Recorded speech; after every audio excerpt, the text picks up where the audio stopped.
Hi guys and welcome back to the channel Deepak Yadav Education. Welcome to the daily current affairs of 24th of February 2022. तो guys आज है तारीख 24 फरवरी 2022 और है Thursday. आज की तारीख से जितने भी मोस्ट इंपॉर्टेंट करंट अफेयर्स बनेंगे उन सभी करंट अफेयर्स को हम लोग डिटेल में डिस्कस करेंगे। तो चलो शुभारंभ करते हैं, बट उससे पहले गाइज अगर आप लोग को इस लेक्चर का पीडीएफ चाहिए तो क्या करना है, नीचे डिस्क्रिप्शन बॉक्स में आप सभी लोगों को टेलीग्राम का लिंक दिया गया है, वो लिंक इसी चैनल का है। वहां से जाकर आप लोग इस लेक्चर के पीडीएफ को डाउनलोड कर सकते हो। साथ ही साथ अगर आप लोग मुझसे कनेक्ट होना चाहते हो तो नीचे डिस्क्रिप्शन बॉक्स में अगेन मेरे इंस्टाग्राम आईडी का लिंक दिया गया है, वहां पर जाकर कनेक्ट होकर आप मुझसे अपनी क्वेरीज को पूछ सकते हो। और जैसा कि आप लोगों को मालूम है, ये वीडियो यूपीएससी और स्टेट पीएससी के पॉइंट ऑफ व्यू से बहुत इंपॉर्टेंट होता है। यहां पर हम लोग डेली बेसिस पर बहुत सारे इंपॉर्टेंट आर्टिकल्स का डिस्कशन करते हैं, साथ ही साथ वन वर्ड क्वेश्चंस को भी देखते हैं। मतलब कि आपको ये वीडियो काफी अच्छे से सुनना है। लास्ट में मैंने आप लोगों के लिए कुछ क्वेश्चंस को लगा रखा है, उन सभी क्वेश्चंस के आंसर्स आपको इस वीडियो के अंदर मिल जाएंगे। तो लास्ट में उसको सॉल्व करना, जिससे कि आपके अंदर एक कॉन्फिडेंस बिल्टअप होगा कि हाँ मैं इन क्वेश्चंस को काफी अच्छे से सॉल्व कर पाया हूं।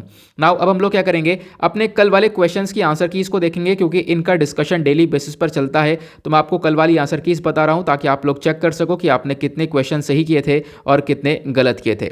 कल आपसे पहला क्वेश्चन पूछा गया था, जो जैपनीज एन्सेफेलिटिस है, ये जो बीमारी है ये ह्यूमंस के अंदर आती है मॉस्क्यूटो की वजह से। ना वो जो मच्छर होता है वो कौन सी प्रजाति वाला होता है, तो उसका नाम है क्यूलेक्स। अगला क्वेश्चन आप लोगों से पूछा गया था, जो लेप्रोजी है, अगेन यहाँ पर एक बैक्टीरियल इन्फेक्शन है, आखिरकार ये कौन से बैक्टीरिया की वजह से होता है, तो वो है माइकोबैक्टीरियम लेप्रे। अगला क्वेश्चन आप लोगों से पूछा गया था, इसी लेप्रोजी को हम लोग एक और नाम से भी जानते हैं, वो नाम है हेंसेंस डिजीज। अगला क्वेश्चन आप लोगों से पूछा गया था, जो मीजो हिल्स हैं मिजोरम में, तो फिर जब यहाँ पर मिजोरम इंडिपेंडेंट हो रहा था, ठीक है, आज़ाद हो रहा था, तो उस समय यहाँ पर इसका नाम कुछ और कर दिया गया था, तो वो नाम था लुशाई हिल्स। देन उसके बाद 1954 में इसको वापस से मिजो हिल्स कर दिया गया था। अगला क्वेश्चन आप लोगों से पूछा गया है, हमारे इंडियन कॉन्स्टिट्यूशन में अगर हम लोग बात करें, जो अरुणाचल प्रदेश है वो 24वां राज्य बना था 20 फरवरी 1987 में, लेकिन कौन से अमेंडमेंट के माध्यम से, तो वो 55th अमेंडमेंट हुआ था हमारे भारतीय संविधान के अंदर 1986 के अंदर। अगला क्वेश्चन आप लोगों से पूछा गया था, एक मोस्ट कलरफुल और डिस्टिंक्टिव डांस है मिजोरम का, जिसको हम लोग एक नाम से जानते हैं, उसको हम लोग बैम्बू डांस भी बोलते हैं, तो यहाँ पर उस डांस का नाम है चेरो। आई होप आप लोगों ने सभी क्वेश्चंस बिल्कुल सही सही सॉल्व किए होंगे।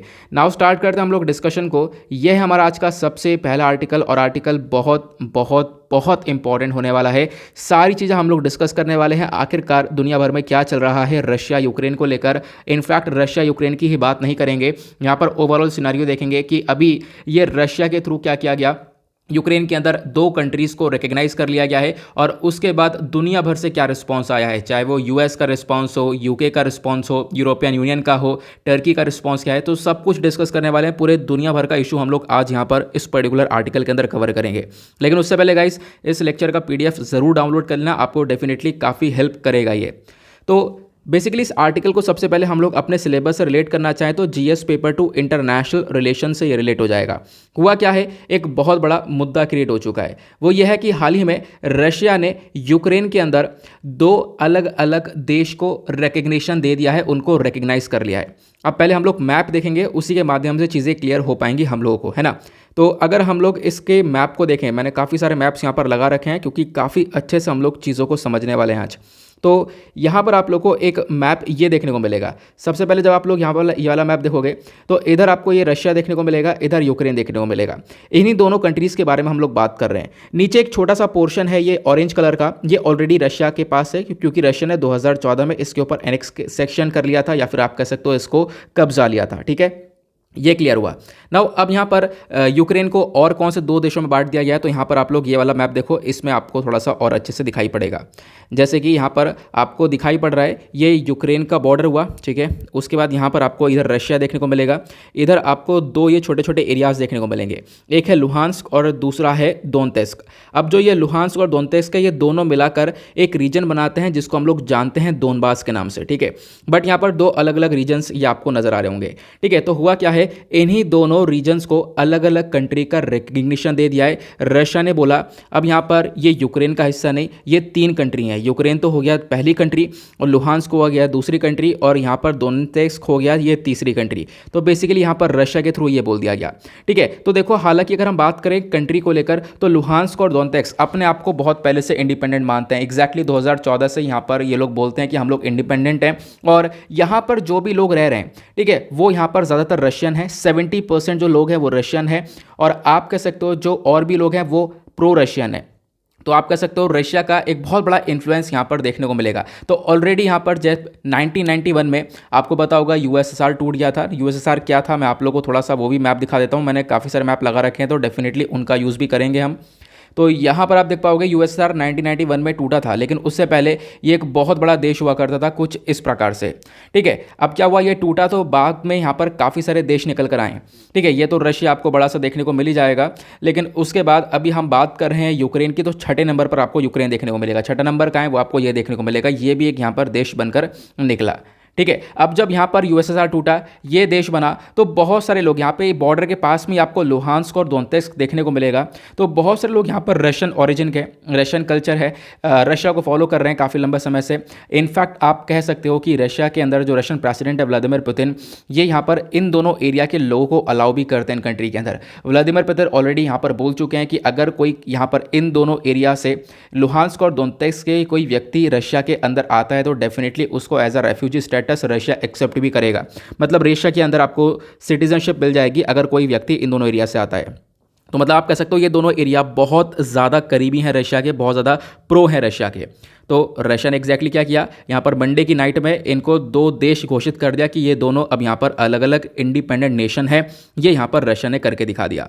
अब इससे काफ़ी कुछ हो सकता है। देखो यहाँ पर क्या है ना, एक बहुत बड़ी प्रॉब्लम क्रिएट हो सकती है। ये प्रॉब्लम क्या क्रिएट हो सकती है, रशिया अब थोड़ा सा अंदर जा सकता है, ठीक है, और यहाँ पे यूक्रेन के करीब आ सकता है। प्लस आने वाले टाइम पर सिचुएशन और ख़राब हो सकती है, जैसे कि अभी तो ये 2 एरिया को और यहाँ पर कब्जा लिया है। कब्जा नहीं कह सकते, लेकिन आप कह सकते हो ये रीजन है तो उसको एक रिकग्निशन देकर उसके अंदर भी रशिया पूरी तरह से बैठ चुका है ना। अब क्या है, आगे भी यहाँ पर मतलब पूरे यूक्रेन के ऊपर भी कब्जा डेफिनेटली हो सकता है। इसका क्लेम भी यूएस यहाँ पर करता हुआ नजर आता है। क्लियर हुआ? तो आई होप आप लोगों को पहले तो मैंने न्यूज़ समझाई है, न्यूज़ एग्जैक्टली क्या है, हम लोगों ने ये सारी चीज़ें समझ ली हैं। ये टेंशन्स कैसे क्रिएट हो रही हैं, टेंशन्स यहाँ पर काफ़ी लंबे समय पहले से चल रही हैं, कुछ सप्ताह हो गए हैं लगातार बातचीत ये चल रही है कि रशिया ने लगभग 1,50,000 जो सोल्जर्स हैं वो यूक्रेन के आसपास फैला दिए हैं। जैसे कि आप लोग ये वाला मैप देखोगे, द हिंदू के अंदर कुछ दिन पहले मैप आया था, काफ़ी अच्छा सा मैप है, इसको आप लोग अपने पास रख सकते हो पढ़ने के लिए। यहाँ पर अगर हम बात करें, ये यूक्रेन आपको देखने को मिलेगा, इधर आपको रशिया देखने को मिलेगा। अब ये जो आपको ये रेड कलर के छोटे से डॉट नज़र आ रहे हैं ना, ये रशिया मिलिट्री की पोजीशन है। मतलब कि बोला जा रहा है कि यहाँ पर सभी जगह पर रशिया के मिलिट्री आपको देखने को मिलेगी। ये दोनबास वाला रीजन है। दोनबास मतलब ये 2 हिस्सों में, एक लुहांस्क के और एक दोनेत्स्क के, आपको पता होगा, जिनको दोनों को इंडिपेंडेंट नेशन घोषित कर दिया जाए।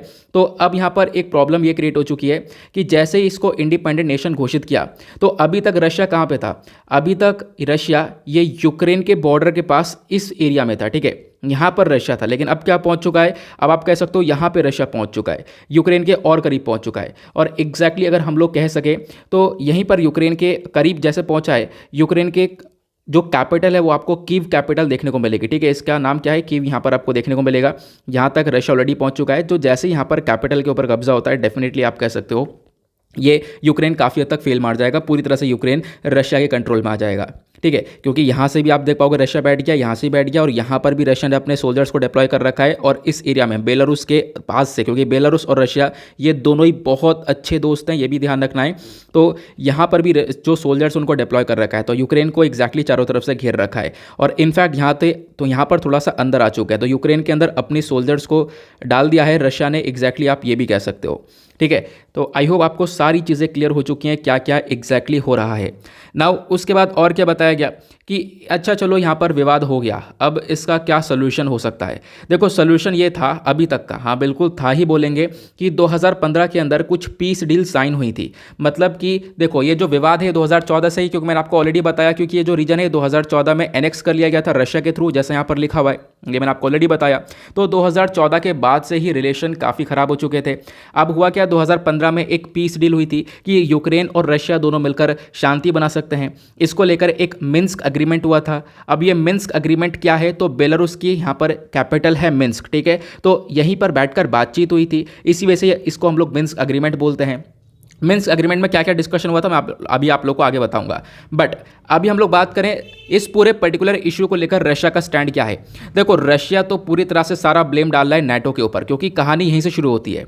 यह है नॉर्थ अटलांटिक ट्रीटी ऑर्गेनाइजेशन। यहाँ पर ये ऐसा संगठन है जिसको एक तरीके से यूएस जो है इसको लीड कर रहा है। लगभग 30 नेशंस आपको देखने को मिलेंगे। रशिया का कहना क्या है? रशिया का कहना यह है कि मैंने अभी आपको बताया, ये पहले यूएसएसआर हुआ करता था, यूएसएसआर टूटा, ये सारे देश यहाँ पर बाहर निकल गए, ठीक है। यूएसएसआर टूटने के बाद ये सारे देश यहाँ पर अलग अलग हो गए, यूक्रेन अलग हो गया, ये सब देश अलग हुए। लेकिन हुआ क्या, दूसरी तरफ नाटो एक ग्रुप देखने को मिलता था, और एक टाइम पर नाटो और यूएसएसआर की एक बहुत बड़ी यहाँ पर आप कह सकते हो दोनों का एक डिस्प्यूट रहता था। तो नॉर्थ अटलांटिक ट्रीटी ऑर्गेनाइजेशन तो है, यूएसएसआर टूट गया, रशिया अलग हो गया। अब यहाँ पर एक बात ये भी देख पाओगे कि जो नाटो है वो यहाँ तक फैल चुका है। ये जो आपको ब्लू कलर के पोर्शन नज़र आ रहे हैं, ये नाटो के एलाइज हैं। तो यहाँ पर रशिया ये कह रहा है कि शुरुआत तो नाटो ने करी है, क्योंकि नाटो ने इन सारे कंट्रीज़ को अपना मेंबर बनाया, इस ग्रुप के अंदर इन कंट्रीज़ को ऐड किया और यहाँ तक आकर बैठ चुका है। और इनफैक्ट अभी ये विवाद क्यों शुरू हुआ है? विवाद इसलिए शुरू हुआ क्योंकि ये जो यूक्रेन है, यूक्रेन भी कह रहा है कि हमें भी नाटो का पार्ट बनना है। तो हम लोग भी अगर नाटो का पार्ट बन जाएंगे या नाटो इसको भी हिस्सा बना लेगा, तो यहाँ तक जो यूएस है वो पहुँच जाएगा और इससे रशिया के ऊपर अटैक करेगा, रशिया का मानना है। और इसी वजह से रशिया ने बोला है कि एक गैप होना चाहिए, बीच में एक बफर जोन होना चाहिए, तो वो रहेगा यहाँ पर यूक्रेन। क्योंकि बाकी यहाँ पर ऑलरेडी देख पाओगे क्या हाल हो चुका है, सभी जगह पर नाटो का यहाँ पर एक तरीके से रोल ज़्यादातर देखने को मिलेगा। तो रशिया ने यहाँ पर ये बोला कि देखो, शुरुआत तो ऐसे हुई थी और इसी वजह से यहाँ पर डिस्प्यूट पड़ा है।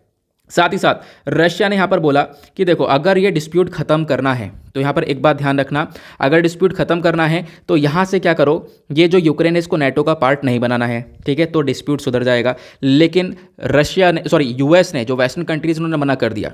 वेस्टर्न कंट्रीज़ ने बोला, या फिर यूएस ने भी बोला कि अगर यूक्रेन को नाटो के पार्ट बनाने की आवश्यकता पड़ेगी तो डेफिनेटली इसको हिस्सा बनाया जाएगा। तो ये भी स्टेटमेंट निकल कर आया, जिसकी वजह से रशिया काफ़ी नाराज़ हो गया। क्लियर हुआ? साथ ही साथ यहाँ पर रशिया के थ्रू एक और स्टेटमेंट दिया गया। ये स्टेटमेंट यहाँ पर ये भी दिया गया कि आपको रशिया के पास आपको ये बाल्टिक कंट्रीज़ भी देखने को मिलेंगी। ये बाल्टिक सी है और बाल्टिक सी के पास लिथुएनिया, लातविया, एस्टोनिया देखने को मिलेगा।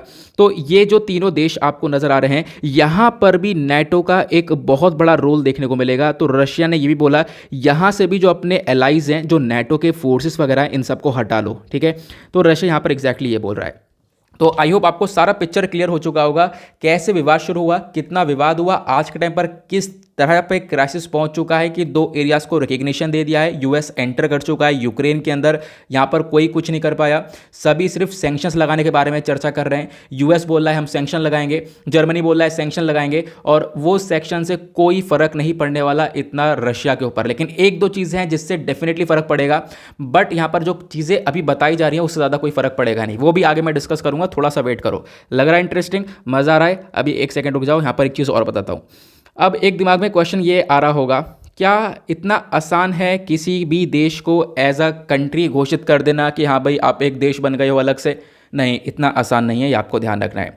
इसके लिए क्या होता है ना, बहुत सारी कंट्रीज़ मिलकर अपना एक तरीके से साइन करते हैं कि हम भी चलो इस एरिया को कंट्री मानते हैं। तो बहुत सारी कंट्रीज़ का साथ में आना बहुत ज़्यादा ज़रूरी होता है, ठीक है। अब मैं आपको बताता हूँ एक चीज़ और, क्या रशिया ने ऐसा पहली बार किया है कि यूक्रेन के कुछ एरिया को यहाँ पर ऐसा कंट्री बना दिया? पहली बार हुआ है? ऐसा पहली बार नहीं हुआ है। देखो, एक क्रीमिया वाला रीजन था, उसको तो हथिया लिया था, वो तो कहानी अलग थी। अभी क्या हुआ है, 2 एरिया को कंट्री घोषित कर दिया है। लेकिन उसके बाद यहाँ पर एक चीज़ और आपको देखनी है, वो ये देखनी है कि ऐसा रशिया पहले भी कर चुका है। जॉर्जिया भी एक छोटी सी कंट्री आपको यहाँ पर देखने को मिलेगी रशिया के पास में। जॉर्जिया का ये एरिया है साउथ ओसेतिया को रशिया एक कंट्री घोषित कर चुका है कि हाँ भाई साउथ ओसेतिया यहाँ पर एक कंट्री बन चुका है जॉर्जिया के अंदर। क्यों? क्योंकि जॉर्जिया भी बात नहीं माना रशिया की, इसी नेटो एलाइज को ज्वाइन करने के लेकर रशिया यहाँ पर मना करता रहा, ठीक है। तो यहाँ पर क्या हुआ, जॉर्जिया के अंदर ये वाला नेशन जो है इसको साउथ ओसेतिया घोषित कर दिया। ये वाला रीजन यहाँ पर आप देख पाओगे अबगजिया, ये भी यहाँ पर एक तरीके से एज अ इंडिपेंडेंट नेशन घोषित कर दिया गया। तो रशिया के थ्रू पहले भी यहाँ पर ये काम किया गया है, तो आप लोग इसके बारे में भी ज़रूर ध्यान रखना। जब हम जॉर्जिया की बात करते हैं तो आपके लिए मैंने वर्ल्ड मैप भी लगा रखा था। तो वर्ल्ड मैप में अगर हम लोग देखें जॉर्जिया कहाँ पर है एग्जैक्टली, तो आपको ऊपर रशिया नज़र आएगा, इधर आपको जॉर्जिया नज़र आएगा। ठीक है, तो यहाँ पर भी पहले भी ये काम यूएस कर चुका, रशिया कर चुका है और अभी भी यहाँ पर ये काम करके दिखाया। क्लियर हुआ? तो इस क्राइसिस का बैकग्राउंड वगैरह क्या था वो सब मैंने आपको बता दिया कि यहाँ पर ये यूएसएसआर टूटा, नेटो आगे बढ़ा, नेटो को आगे बढ़ने से रशिया मना करता रहा, लेकिन उसके बावजूद भी ये सिचुएशन चलती रही, जिसकी वजह से आज के टाइम पर डिस्प्यूट ऐसा बढ़ गया कि रशिया डायरेक्ट एंटर कर गया। ठीक है, उसके साथ साथ यहाँ पर बोला गया कि हम शांति बना सकते हैं। शांति कैसे बना सकते हैं? मिन्स्क एग्रीमेंट करके। लेकिन अभी इसके कोई मतलब जवाब, आप मिन्स्क एग्रीमेंट का कोई सॉल्यूशन नहीं देखने को मिलेगा। मिन्स्क एग्रीमेंट था कि मैं आपको बता देता हूँ। ये मैंने आपको बताया बेलारूस की कैपिटल है मिन्स्क, वहीं पर बैठ कर डिस्कशन हुआ था। एक है मिन्स्क 1 और एक है मिन्स्क 2, दो ये एग्रीमेंट हुए थे। अब यहाँ पर मिन्स्क 1 के अंदर क्या हुआ, इसको सितंबर 2014 के अंदर साइन किया गया। यूक्रेन, रशिया और organisation for security and cooperation in Europe, ये तीसरे यहाँ पर ऑर्गेनाइजेशन, मतलब एक तरफ यूक्रेन, रशिया और तीसरा ऑर्गेनाइजेशन ये था। अब इन तीनों की जो ये डील है, इसको मीडिएट किया था फ्रांस और जर्मनी ने, मतलब फ्रांस जर्मनी ने मिलकर ये डील करवाई थी कि अब शांति बनाई जाएगी। मतलब यूक्रेन और रशिया के बीच में जो भी डिस्प्यूट्स हैं, जो भी गोलियां बाड़ियाँ चल रही हैं बॉर्डर के ऊपर, वो पूरी तरह से बंद करवाई जाएंगी, सीज फायर होगा। ठीक है, जो भी यहाँ पर कैदी हैं उनको सबको एक्सचेंज किया जाएगा। रशिया के यूक्रेन में तो यहाँ पर उनको वापस रशिया में भेजा जाएगा, और यूक्रेन के रशिया में तो उनको यूक्रेन भेजा जाएगा। ये ह्यूमैनिटेरियन असिस्टेंस प्रोवाइड करवाया जाएगा। जो भारी भारी वेपन्स, हथियार वगैरह बॉर्डर पर तैनात कर रखे हैं उन सबको हटाया जाएगा। इसको लेकर अग्रीमेंट हुआ था। यह अग्रीमेंट 2014 में हुआ तो था, लेकिन क्या हुआ, इस अग्रीमेंट को कोई लागू नहीं कर पाया। मतलब लागू तो हो चुका था, बट क्या हुआ, इस अग्रीमेंट के वायलेशन बहुत हुए। मतलब यहाँ पर क्या करना था, गोलीबारी अब नहीं चलनी थी, लेकिन तब भी यहाँ पर ये सीज फायर वॉयलेशन होता रहा, बहुत सारे विवाद देखने को मिले, तब भी यहाँ पर गोलियाँ चलती रही, हथियार चलते रहे। तो यहाँ पर क्या हुआ, ये लंबे समय तक टिका नहीं मिन्स्क 1। उसी प्रकार से चर्चा हुई फिर मिन्स्क 2 की। अब मिन्स्क 2 2015 के अंदर ये एग्रीमेंट किया जाता है। तो मिन्स्क 2 के अंदर बोला जाता है, अगेन वही सारी चीज़ें होती हैं, 13 पॉइंट का यहाँ पर यह एग्रीमेंट प्रॉपरली होता है। अगेन वही जो चीज़ें आपको मैंने बताया ना, वही सारी चीज़ें यहाँ पर आपको देखने को मिलेंगी। लेकिन जो ये मिन्स्क 2 है ये इंप्लीमेंट ही नहीं होता है, लागू नहीं हो पाता। क्यों?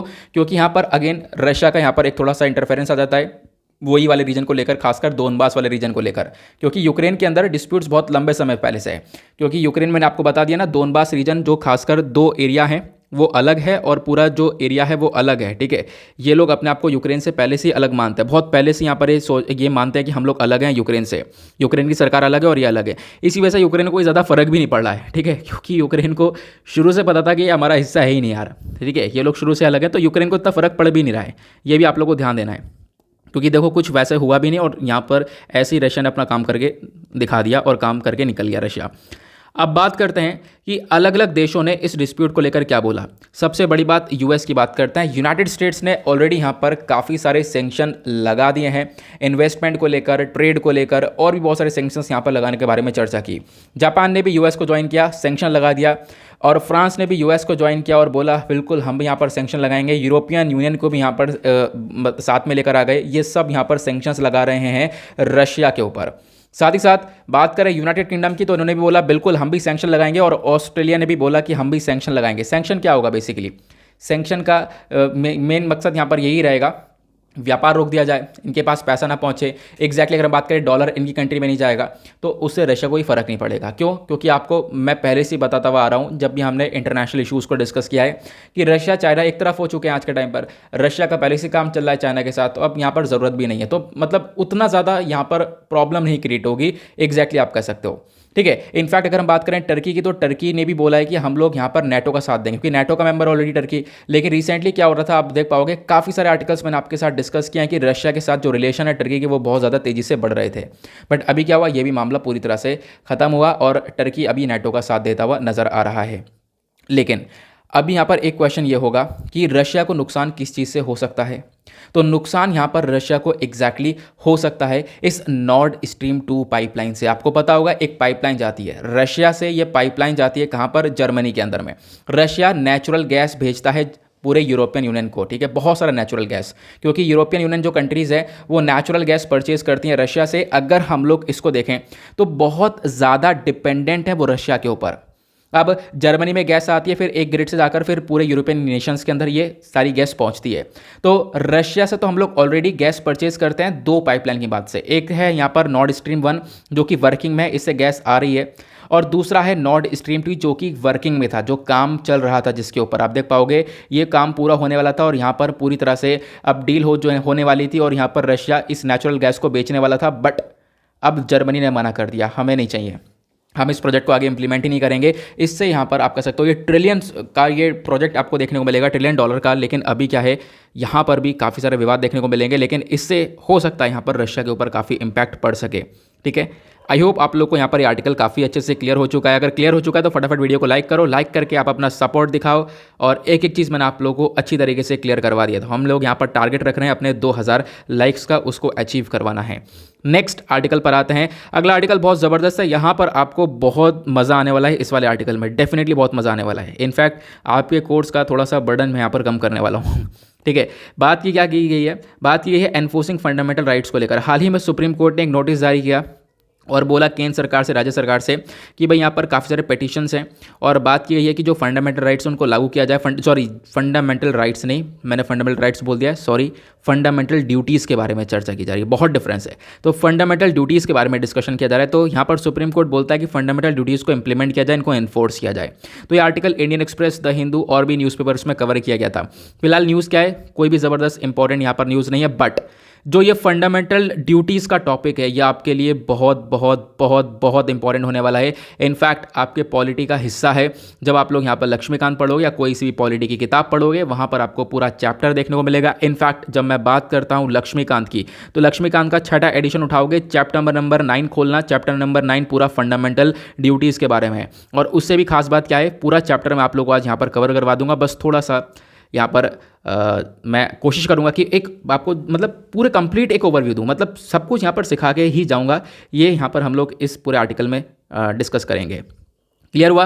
तो फंडामेंटल ड्यूटीज़ बहुत इंपॉर्टेंट टॉपिक आपको पता चल चुका है। बात करें फंडामेंटल ड्यूटीज़ की, तो है क्या एग्जैक्टली। देखो, आपके पास एक फंडामेंटल राइट्स आपको पता होगा, पार्ट 3 के अंदर आपको फंडामेंटल राइट्स देखने को मिलेंगे। उसके बाद पार्ट 4 के अंदर आपको DPSP नजर आएंगे, ठीक है, directive principles of state policy.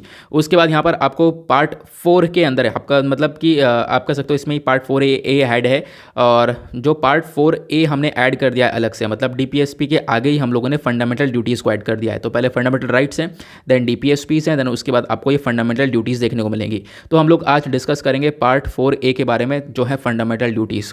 पहली चीज़ बहुत बहुत इंपॉर्टेंट, ये जो फंडामेंटल ड्यूटीज़ का कॉन्सेप्ट है, ये जो आइडिया है, वो हम लोगों ने कौन से देश के संविधान से उठाया, क्योंकि आपको पता होगा हमने पूरा संविधान जो उठाया है वो अलग अलग देशों से निकाला है। ठीक है, तो फंडामेंटल ड्यूटीज़ हम लोगों ने इंप्लीमेंट करी है, हम इंस्पायर हुए रशिया से, जो पहले सोवियत यूनियन हुआ करता था, जो USSR हुआ करता था, ठीक है, तब टूटा नहीं था, जो मैंने अभी आप लोगों को ऊपर मैप में दिखाया था। तो हमने उससे इंस्पायर होकर फंडामेंटल ड्यूटीज़ को ऐड किया।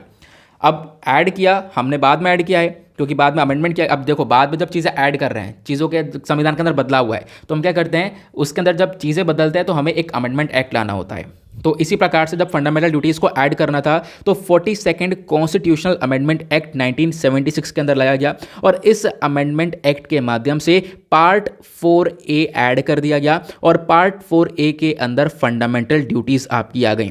हमारे पास पार्ट 4 पहले से ही था, जो कि DPSP को लेकर बात करता था। इसी में हमने 4 करके, मतलब पार्ट 4A कर दिया, आगे A लगा के हमने एक और चीज़ ऐड कर दी, वो है फंडामेंटल ड्यूटीज़। अब क्वेश्चन यह है कि इस फंडामेंटल ड्यूटी का आइडिया कहाँ से आया, आपको पता चल गया, लेकिन किसने रेकमेंड किया? कोई कमेटी बनाई गई थी? बिल्कुल कमेटी बनाई गई थी। कौन सी कमेटी थी? तो वो थी स्वर्ण सिंह कमेटी, ये ध्यान रखना।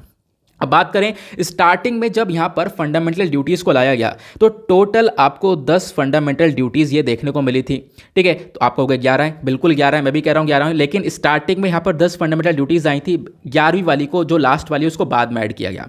मैंने आपका बताया कि हम चेंज कर रहे हैं संविधान के अंदर, तो हमें कॉन्स्टिट्यूशनल अमेंडमेंट करना पड़ेगा, संशोधन करना पड़ेगा। तो 10 फंडामेंटल ड्यूटीज़ थी, अभी 11वीं ऐड करनी थी, तो अगेन हमें अमेंडमेंट करना है। तो हमने 86 कॉन्स्टिट्यूशनल अमेंडमेंट एक्ट 2002 को लाए, और इसके माध्यम से हमने आखिरी वाली फंडामेंटल ड्यूटी को ऐड कर दिया, और यहां पर टोटल अभी 11 फंडामेंटल ड्यूटीज हैं। क्लियर हुआ? और जैसे हमारे DPSP, directive principle of state policy, जो है हमारे, वो क्या है, वो हमारे हैं नॉन जस्टिसेबल। नॉन जस्टिसेबल मतलब directive principle of state policy का कोई भी यहाँ पर उल्लंघन होता है तो यहाँ पर इसका मुद्दा आप कोर्ट में लेकर नहीं जा सकते, कोर्ट में नहीं जाओगे। ऐसे यहाँ पर फंडामेंटल ड्यूटीज़ है, ठीक है, फंडामेंटल ड्यूटीज़ का यहाँ पर कोई वोलेशन होता है यहाँ पर, तो आप यहाँ पर कोर्ट में नहीं जा सकते। बट आपको पता होगा फंडामेंटल राइट्स के बारे में, अगर मान लो फंडामेंटल राइट्स आपका कोई वायलेट हो रहा है तो आप कोर्ट में जा सकते हो, कह सकते हो कि हाँ मेरा फंडामेंटल राइट वायलेट हुआ है, लेकिन यहाँ पर ये आप कोर्ट में नहीं जा सकते। इसी वजह से इसको हम लोग नॉन जस्टिसिएबल बोलते हैं। क्लियर हुआ फंडामेंटल ड्यूटीज़ के बारे में? आई होप आपको यहाँ पर एक बेस क्लियर हुआ है, ठीक है। ये सब आपके लक्ष्मीकांत में मेंशन्ड है, और मतलब विश्वास ना होना तो देखो, ये देखो लक्ष्मीकांत का चैप्टर 9 में पूरा चैप्टर 9 मैंने यहाँ पर लगा दिया है, ठीक है। चैप्टर 9 ये फंडामेंटल ड्यूटीज़ का है, अब ये बुक का है, ठीक है। अब ये चैप्टर 9 पूरा बुक का है, यहाँ पर आप देख पाओगे मैंने पूरा चैप्टर 9 लगा दिया है। चलो हम लोग इसको डिस्कस करेंगे, बस खाली यहाँ पर तैयार रहो, एक एक करके हम लोग जानेंगे कि एग्जैक्टली यहाँ पर क्या क्या है इसके अंदर, ठीक है। एग्जैक्टली हमारे पास 11 फंडामेंटल ड्यूटीज़ हैं, वो ये आपको देखने को मिलेंगी, ये पिक्चर ही मैंने ऐड कर दिया, चाहो तो आप लोग देख सकते हो, ठीक है। यहाँ पर 11 फंडामेंटल ड्यूटीज़ ये हैं। ये जो आपके पास चैप्टर 9 आपको दिख रहा है वो लक्ष्मीकांत का छठा एडिशन का, आपको पता होगा छठा रिवाइज एडिशन भी आ चुका है, ये ग्रीन बुक से ब्लू के अंदर बदल चुकी है, ठीक है। फिलहाल कोई बदलाव नहीं है उसके अंदर, तो घबराने की कोई ज़रूरत नहीं है, कोई सा एडिशन ले लो, उठा लो, आपको काम की बात वही है, वही यहाँ पर हर एक बुक के अंदर देखने को मिलेगा। तो मैंने आपको बेसिक सी चीज़ें तो बता ही दी है कि फंडामेंटल ड्यूटीज़ हम लोगों ने कहाँ से ली, ठीक है। हम लोगों ने यहाँ पर यूएसएसआर से फंडामेंटल ड्यूटीज़ लिए हैं, ये यहाँ पर आपको लक्ष्मीकांत की बुक के अंदर देखने को मिलेगा।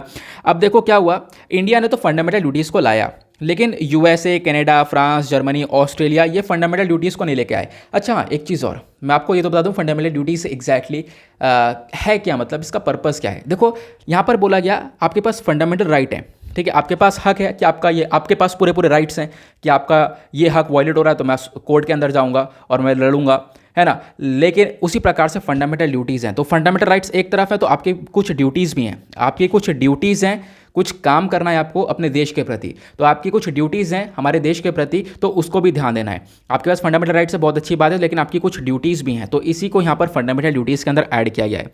लेकिन USA, Canada, France, Germany, Australia के अंदर नहीं था, क्योंकि यहाँ पर लोग काफ़ी ऑलरेडी डेवलप्ड थे, तो यहाँ पर इतनी ज़्यादा ड्यूटीज़ की जरूरत पड़ी नहीं, लोगों को पता था कि ऑलरेडी हमारी क्या ड्यूटी है देश के प्रति। क्लियर हुआ। लेकिन जापानीज कॉन्स्टिट्यूशन के अंदर यहाँ पर इसको ऐड किया गया था, तो इसके बारे में भी ध्यान रख सकते हो। नाउ बात करते हैं हम लोग, अभी मैंने जैसा बताया ये जो फंडामेंटल ड्यूटीज़ है इसका सिलसिला स्टार्ट होता है इस कमेटी से, जिसका नाम है स्वरण सिंह कमेटी। तो स्वरण सिंह कमेटी रिकमेंडेशन देती है 1976 के अंदर, जो कांग्रेस पार्टी है ये कमेटी बनाती है सरदार स्वरण सिंह कमेटी, और ये रिकमेंडेशन देती है फंडामेंटल राइट्स को, फंडामेंटल ड्यूटीज़ को लेकर, ठीक है। हो सकता है मैं आगे गलती से फंडामेंटल राइट्स बोल दूं, तो फंडामेंटल ड्यूटीज़ के बारे में बात करें फिलहाल तो हम लोग, ठीक है। तो इस कमेटी ने रिकमेंडेशन दिया कि फंडामेंटल ड्यूटीज़ को लेकर, और ये बात थी इंटरनल इमरजेंसी के बारे में, ठीक है। आप कह सकते हो इंटरनल इमरजेंसी लग चुकी थी 1975 से लेकर 1977 के बीच में, ये आपको पता होगा। तो उसके बाद यहाँ पर जो एक कमेटी है वो रिकमेंड करती है कि हाँ यार बिल्कुल हम लोग को ज़रूरत है, हमारे पास एक फंडामेंटल ड्यूटीज़ होनी चाहिए थी, लोगों के पास यहाँ पर उनके ड्यूटीज़ के बारे में पता होना चाहिए कि देश के प्रति क्या क्या ड्यूटीज़ करनी है। और उसके बाद यहाँ पर इन्होंने एक सेपरेट चैप्टर ऐड कर दिया कि बिल्कुल हमारे संविधान के अंदर एक अलग से चैप्टर होगा, वो होगा फंडामेंटल ड्यूटीज़ का। और यहाँ पर जो सिटीजन्स हैं उनको बताया जाएगा कि भाई ये आपके राइट्स हैं, तो आपके पास राइट्स है तो आपके पास ये ड्यूटीज़ भी, आपको ये ड्यूटीज़ भी परफॉर्म करनी है।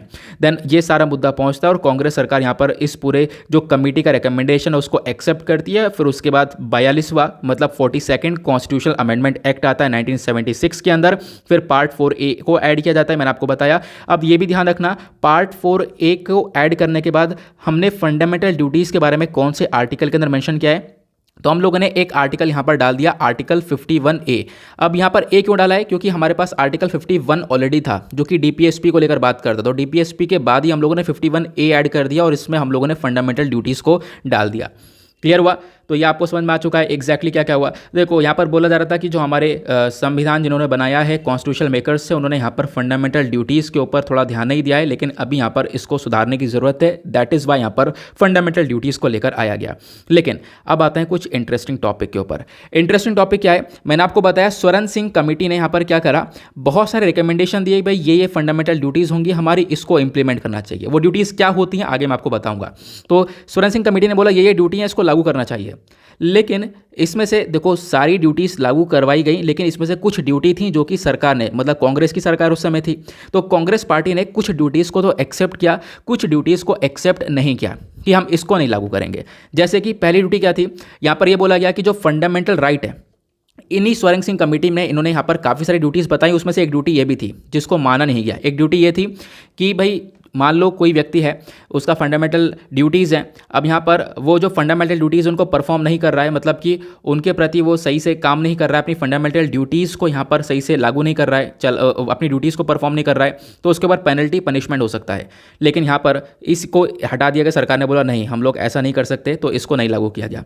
ठीक है, तो यहाँ पर कोई पेनल्टी वगैरह नहीं लगेगा। दूसरा यहाँ पर क्या बोला गया, दूसरा ये बोला गया कि अगर आप जो है कि मान लो कि आपके पास ये फंडामेंटल ड्यूटी, एक व्यक्ति के पास ये फंडामेंटल ड्यूटी है, अब उसने उस फंडामेंटल ड्यूटी को परफॉर्म नहीं किया, अब जब परफॉर्म नहीं किया तो उसके पनिशमेंट मिलेगी, जैसा पहले में बताया गया, उसके ऊपर पेनल्टी या पनिशमेंट चार्ज किया जाएगा।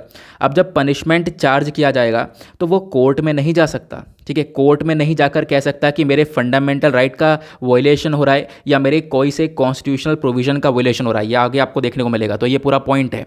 ठीक है, तो ये नहीं माना गया। ये मतलब मैं आपको ये बता रहा हूँ सोरेन सिंह कमेटी ने क्या क्या बोला था। ठीक है, बोला तो बहुत कुछ था, ये सारे फंडामेंटल राइट्स की आपको लिस्ट देखने को मिलेगी, लेकिन इसमें से 3 चीज़ें नहीं मानी गई। 2 चीज़ें मैं आपको बता चुका, तीसरी चीज़ क्या है, तीसरी चीज़ यहाँ पर इस कमेटी ने बोला कि मतलब ये जो ड्यूटी टू पे टैक्स है इसको भी फंडामेंटल ड्यूटी के अंदर होना चाहिए। ठीक है, हालांकि यहाँ पर ये ड्यूटी है और मतलब है वैसे आप लोग देख पाओगे लोगों की, लेकिन इस चीज़ को उस समय एक्सेप्ट नहीं किया गया था। इनकम टैक्स के अंदर आज के टाइम पर आपको देखने को मिलेगा कि आपको अगर जब आप अर्न कर रहे हो अच्छा, तो आपको यहाँ पर जो टैक्स है वो भी पे करना पड़ेगा। क्लियर हुआ? तो यहाँ पर बताया गया जो ड्यूटी टू पे टैक्सेस है ये हमारा फंडामेंटल राइट होना चाहिए। ये भी यहाँ पर सोरेन सिंह कमेटी ने बोला था, जिसको माना नहीं गया। ठीक है, मैं फिर से एक चीज़ बोल रहा हूँ आप लोगों से, सोरेन सिंह कमेटी ने यहाँ पर ये 11 फंडामेंटल राइट्स आप देख पाओगे दिए। ठीक है, पहले तो 10 यहाँ पर फंडामेंटल राइट्स है, बाद में 11वां ऐड हुआ, ये फंडामेंटल राइट्स हैं। इनके साथ कुछ और भी यहाँ पर राइट्स बताए थे, ये भी रिकमेंडेशन दिया था, पहला, दूसरा और तीसरा, जिसको मैंने अभी आपको समझाया। लेकिन यहाँ पर सरकार ने इन तीनों को एक्सेप्ट नहीं किया, बाकी सारे फंडामेंटल ड्यूटी, सॉरी यार मैंने फिर राइट बोल दिया है। मैं आपसे बोल रहा हूँ कि आप मुझे जब मैं राइट बोलूँ तो ध्यान रखना, मैं ड्यूटीज़ के बारे में, मुझे कन्फ्यूजन हो जा रहा है बार बार। ठीक है, तो अभी क्या है ना, यहाँ पर अगर हम लोग बात करें तो ये 3 नहीं माने गए, बाकी सारी यहाँ पर फंडामेंटल ड्यूटीज़ को एक्सेप्ट किया गया। क्लियर हुआ? आगे बात करते हैं। अगर हम लोग यहाँ पे बात करें तो आर्टिकल 51A के अकॉर्डिंग, क्योंकि मैंने आपको बताया आर्टिकल 51A के अंदर आपकी सारी फंडामेंटल ड्यूटीज़ मेंशन्ड है, तो इसमें कौन कौन सी ड्यूटी हैं, तो आपको ये 11 ड्यूटी देखने को मिलेंगी। मैं आपको एक पिक्चर की तरफ लेकर चलता हूँ और उस पिक्चर के अंदर आपको सारी ड्यूटीज़ अच्छे से क्लियर हो जाएंगी। यार एक पिक्चर लगाया तो था मैंने, हाँ ये लगाया है। यहाँ पर आप देख पाओगे क्या क्या है ड्यूटीज़, तो इसमें आप लोग, मैंने यहाँ पर भी मैंशन कर दिया है, देख सकते हो। पहली ड्यूटी क्या है कि हर एक नागरिक, उसकी यहाँ पर ड्यूटी है कि हमारे कॉन्स्टिट्यूशन की रिस्पेक्ट करे, हमारे इंस्टीट्यूशंस की रिस्पेक्ट करें, हमें नेशनल फ्लैग की और नेशनल एंथम की रिस्पेक्ट करें। ये आपको ध्यान रखना है, ये ड्यूटी है। दूसरी ड्यूटी यहाँ पर क्या है, जो भी नोबल आइडियाज़ हैं, ठीक है, अगर हम लोग बात करें जो हमारे फ्रीडम फाइटर्स हैं, उन्होंने यहाँ पर देश को आज़ाद किया, उनके जो भी नोबल आइडियाज़ हैं उनको हम लोग यहाँ पर सपोर्ट करें। उसके साथ साथ यहाँ पर आप देखो उनको प्रोटेक्ट करें बेसिकली। ठीक है, उसके बाद तीसरा यहाँ पर फंडामेंटल ड्यूटी क्या है कि हम लोग क्या करना है, अपने देश की सोवरेटी, यूनिटी, इंटीग्रिटी को यहाँ पर प्रोटेक्ट करना है। उसके बाद नेक्स्ट बताया गया कि एक कंट्री को डिफेंड करने के लिए आपकी ज़रूरत पड़ेगी तो डेफिनेटली आपको उतरना पड़ेगा, हमारे नेशनल सर्विसेज के अंदर भी हम पे उतरना पड़ेगा अगर कंट्री को डिफेंड करना है, तो ये भी आपकी ड्यूटी है। उसके साथ साथ कंट्री के अंदर हार्मनी यानी एकता को प्रमोट करना है। ठीक है, यहाँ पर मतलब अगर हम बात करें रिलीजियस, लिंग्विस्टिक, रीजनल और सेक्शनल डाइवर्सिटीज़ को लेकर कोई यहाँ पर ऐसा डिस्क्रिमिनेशन ना हो, यहाँ पर इन सबको एक हार्मनी की तरह देखना है, एकता की तरह यहाँ पर काम करना है। एक ब्रदरहुड वाली स्पिरिट यहाँ पर सभी लोगों के अंदर होनी चाहिए। क्लियर हुआ? ये भी यहाँ पर बोला गया। साथ ही साथ यहाँ पर जो हमारे कंट्री का रिच हेरिटेज है उसको भी प्रोटेक्ट करना है, उसको भी प्रिजर्व करना है। ठीक है, हमारे कंट्री का जो कंपोजिट कल्चर है उसको यहाँ पर प्रोटेक्ट करना है। ठीक है, ये अभी आगे डिटेल में बात करी गई, आगे मैं आपको समझाऊंगा।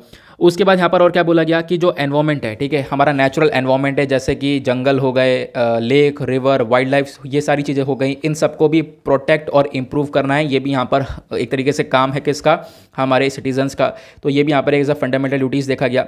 साथ ही साथ यहाँ पर बोला गया कि यहाँ पर डेवलप करना है साइंटिफिक टेम्पर। ठीक है, साइंटिफिक टेम्पर, ह्यूमनिज्म यहाँ पर डेवलप होना है। साइंटिफिक टेम्पर का मतलब क्या है अभी मैं आपको आगे बताऊंगा, क्योंकि इसी को लेकर थोड़ा सा क्रिटिसिज्म भी देखने को मिला हमारे फंडामेंटल ड्यूटीज़ में।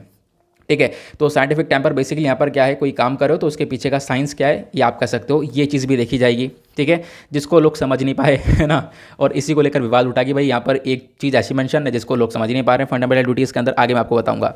उसके बाद नेक्स्ट ड्यूटी क्या है, to safeguard public property. ठीक है, जो पब्लिक प्रॉपर्टी है उसको बचाना। ठीक है, यहाँ पर आपको ध्यान रखना है। और उसके बाद और क्या फंडामेंटल ड्यूटी है, यहाँ पर काम करना है। देखो इंडिविजुअल और कलेक्टिवली दोनों तरफ से हमारे नेशंस को आगे लेकर चलना। ठीक है, उसके बाद और नेक्स्ट फंडामेंटल ड्यूटी जो लास्ट वाली है, जो ये तो 10 हो गई टोटल, उसका जो 11वीं ऐड करी गई थी वो थी यहाँ पर एजुकेशन को लेकर।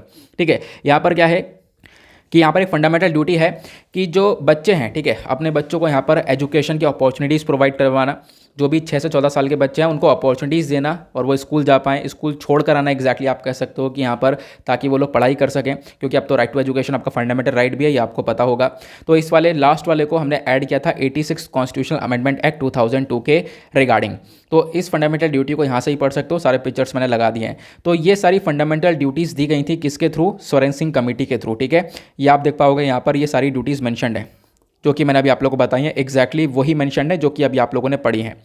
अब यहाँ पर बात की गई है इसी चैप्टर के अंदर कि हमारे फंडामेंटल ड्यूटीज़ के फीचर्स क्या हैं। काफ़ी वीडियो लंबा होता जा रहा है यार, क्या करें, कोई बात नहीं, यहाँ पर कवर करते हैं। इंपॉर्टेंट चीज़ है तो मैं आपको जल्दी जल्दी बताता हूँ। अब इंपॉर्टेंट फीचर्स की अगर हम लोग बात करें तो फीचर्स में सबसे पहला फीचर क्या आता है कि भाई यहाँ पर क्या है, जो फंडामेंटल ड्यूटी है हमारी मोरल और सिविक ड्यूटी है। इसका मतलब क्या है कि हम लोग क्या करना है कि अगर हम लोग, एग्जाम्पल दिया गया, एग्जाम्पल यह है कि मान लो जैसे कि कोई नेशनल फ्लैग है, हमारा नेशनल एंथम है, उसके प्रति हमारी अपनी रेस्पेक्ट दिखानी है, हमारे संविधान के प्रति रेस्पेक्ट दिखाना है, या फिर जो हमारे फ्रीडम फाइटर्स हैं उनके जो आइडियाज़ थे उनको हमें यहाँ पर प्रोटेक्ट करके रखना है, उन्हीं की वजह से आज के टाइम पर देश आज़ाद हुआ है। ये सारी ड्यूटीज़ हैं। उसके साथ साथ यहाँ पर और क्या बताया गया, यहाँ पर बताया गया कि देखो फंडामेंटल ड्यूटीज़ हमें वैल्यूज़ बताते हैं, हमारे इंडियन ट्रेडिशन की, रिलीजन की, प्रैक्टिसेस की, तो यहाँ पर इसको भी ध्यान में लेकर चलना है। तो बेसिकली यहाँ पर ये दूसरा फीचर इसका यह है कि हमारे जो इंडियन ट्रेडिशन है, जो हमारा एंशिएंट ट्रेडिशन हुआ करता था, पुराना रिलीजियस प्रैक्टिसेस, उसको प्रोटेक्ट करने के बारे में चर्चा करता है। तो एक फीचर ये है।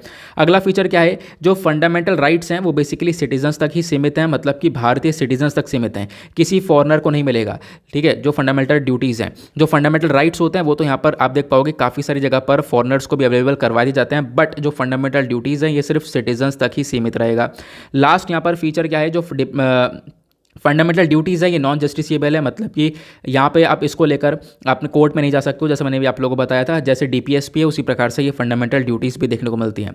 हालांकि अगर आप लोग कोर्ट में नहीं जा सकते हो, लेकिन तब भी अगर हम बात करें, जो पार्लियामेंट है वो यहाँ पर अगर इस फंडामेंटल ड्यूटी को इंप्लीमेंट करना चाहती है, इसको लागू करना चाहती है, तो इसके प्रति यहाँ पर कुछ लेजिस्लेशन लेकर आ सकती है, या फिर अमेंडमेंट एक्ट लेकर आ सकती है, स्टैट्यूटरी लॉ लेकर आ सकती है, ठीक है। ये मैंने आपको बताया। उसके साथ साथ बात करें, ये तो हमने बात करी फंडामेंटल ड्यूटीज़ के फीचर्स के बारे में। अब बात करते हैं क्रिटिसिज्म को लेकर कि इसकी निंदा क्यों हुई। निंदा की बात करें तो सबसे पहली चीज़ आपको क्या देखने को मिलेगा, जो ये ड्यूटीज़ हैं, बताया गया कि इसके अंदर यहाँ पर और भी चीज़ें ऐड होनी चाहिए थी, जैसे कि यहाँ पर कास्टिंग वोटिंग होना चाहिए था, पेइंग टैक्सेस, फैमिली प्लानिंग, ये भी होना चाहिए था। फैमिली प्लानिंग क्या, क्योंकि उस टाइम पर पॉपुलेशन काफ़ी तेज़ी से बढ़ रही थी, तो एक फैमिली प्लानिंग होना चाहिए। यहाँ पर बताना चाहिए कि भाई 1-2 बच्चे रहेंगे तो ज़्यादा अच्छी तरीके से यहाँ पर आगे चीज़ें हो पाएंगी, ठीक है, आगे यहाँ पर देश ग्रो हो पाएगा। यहाँ पर उस समय बच्चे बहुत ज़्यादा हुआ करते थे, तो ये सब भी ऐड होना चाहिए। तो पहला क्रिटिसिज्म तो यही दिया गया कि भाई ये भी ऐड होना चाहिए, जिसको ऐड नहीं किया गया। इनफैक्ट आपको पता होगा टैक्सेस को पे करने का जो रिकमेंडेशन है वो सोरेन सिंह कमेटी के थ्रू भी दिया गया था, ये भी यहाँ पर बताया गया। उसके साथ साथ और क्या बताया, देखो बहुत सारी जो फंडामेंटल ड्यूटीज़ हैं इसमें वो यहाँ पर ऐसी हैं जिनका मीनिंग यहाँ पर बहुत ज़्यादा मुश्किल है समझना, ऐसा यहाँ पर बोला गया।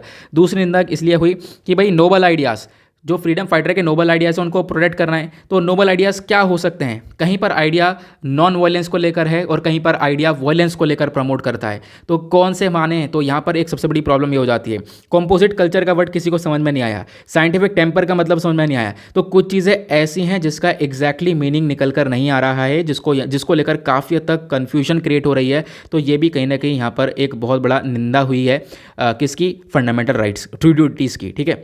तो फंडामेंटल ड्यूटीज़ में एक बहुत बड़ी कमी देखने को मिली, एग्जैक्टली आप कह सकते हो। साथ ही साथ इसका नॉन जस्टिसेबल नेचर है।